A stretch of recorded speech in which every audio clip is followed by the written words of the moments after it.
so that you can think of us not just figuratively, but literally composed of stardust. And so that it's not that we are alive in the universe. Yes, that's true. But the universe is alive within us. Imagine learning that you are literally made of stardust, and that this tiny, fragile life you have is the only chance the universe gave you to make a difference. What would you do with that time? Today we distill one extraordinary conversation from the diary of a CEO. Neil deGrasse Tyson in deep human mode. On meaning, mortality, grief, simulation theory, and why being scientifically literate is an act of courage. This is not a lecture. It is a map for how to live bigger with less noise. Neil says knowing we die is not a curse. It is the engine of meaning. Because think about it, if knowing you're going to die brings focus and purpose and resolve and action, then if you lived forever, what's your hurry? For me, knowing I'm going to die gives meaning to my remaining life. Whereas if I'm never going to die, then mathematically, that would mean I'd lead a life of no meaning at all. Because there's no way to focus an infinity amount of time into anything and have it be meaningful. So I'm taking mortality as a very serious force operating on happiness, productivity. Can you do something for the world? And on my tombstone, what I want it to say is a quote from Horace Mann: "Be ashamed to die until you have won some victory for humanity." If time were infinite, nothing would matter. Mortality forces focus and courage. That line alone will change the way you think about each day. What if your life urgency is its gift? He pulls you up not to make you feel small, but to let you feel large. We are literally composed of elements forged in stars. The universe lives inside us. That cosmic view dissolves petty divisions, skin color, creed, tribes. From orbit, it is ocean, land, clouds. And I step back, and from orbit, it's ocean, land, clouds.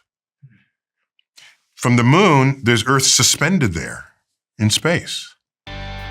Neil warns this perspective should humble politics and broaden empathy.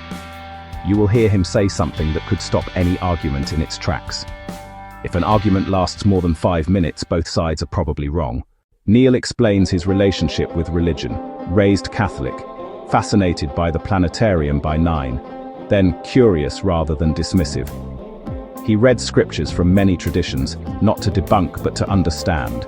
That curiosity lets him talk to people with dignity rather than dismiss them. It is a toolkit for real conversations in a polarized world. Here is a strange twist. Faith might be less about doctrine and more about the village it creates. One of the most moving reframes in the interview. Stop hunting for some pre-packaged meaning hiding under a rock. Meaning is not discovered.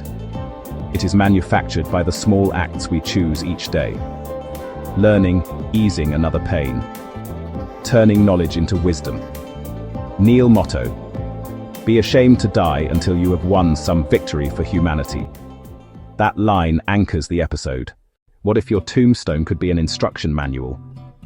This is his. He lost both parents in recent years, a passage so human it softens the scientist voice. Grief did not break him. It clarified responsibility. He says that losing his parents put a new expectation on him to pass on the wisdom he gleaned from them to his children and the public. This is where cosmic perspective meets daily duty. If you could live forever, what would you do differently today? He has an answer you will not expect. Neil explains the concept of escape velocity for aging. There's a whole class of billionaires that are trying to live forever now. And I think we are on the verge of being able to extend life potentially indefinitely. Yeah, we're looking for the date. It's called escape velocity. Do you know about that phrase? It exists in astrophysics, of course, but escape velocity for Earth, for example, is 7 miles per second. So escape velocity in astrophysics is the speed that you launch something so that it never comes back no matter how hard the gravity tries. Okay? So every object has an escape velocity. The escape velocity in aging is, the idea is there is a generation yet to be born, but in the very near future, who will not only live longer than the previous generation. So here's a cleaner way to say this. Every year, you can expect to live 1 month longer because knowledge about human physiology has gotten better. Okay? Just think about it that way. Yeah. And so we know what to eat, what not to eat, how to exercise, how to not over-exercise, how to maintain your health, your health and physiology. All right. There will come a day where every year that you're alive, medicine has figured out a way for you to live an extra year. That's the escape velocity. So every year you live another year. And after that, it could be every year you live 2 years. So that's the escape velocity. The day medicine adds more life than the time you live, and why living forever might be a social dead end. He questions who benefits if the creative, messy part of culture is monopolized by an entrenched immortal elite. The science is fascinating. The moral case is profound. Billionaires chasing immortality. Noble or selfish? He does not mince words. Then the fun, nervy part. Could this all be a simulation? So when I look at our world, I'm thinking the best argument I have for being in a simulation is how often some big disaster takes place. When it was the first World War, and then after that, the peace, pandemic, okay? The 1918 flu pandemic. Okay, now we get out of that. Second World War. Okay, we get out of that. It's the Cold War. Nuclear holocaust. Okay, so that's that's me looking over the shoulder of the programmer. Oh, God. I think I prefer the world where I feel like I have free will and there's not. Does it make a difference if you believe you have free will, even if you don't? No, because I'll never know. And the fun answer to that, ask me, say, do you have free will? Ask me that. Do we have free will? Do you have free will? What choice do I have? No, if you don't have free will, then you don't even have an option to say you don't.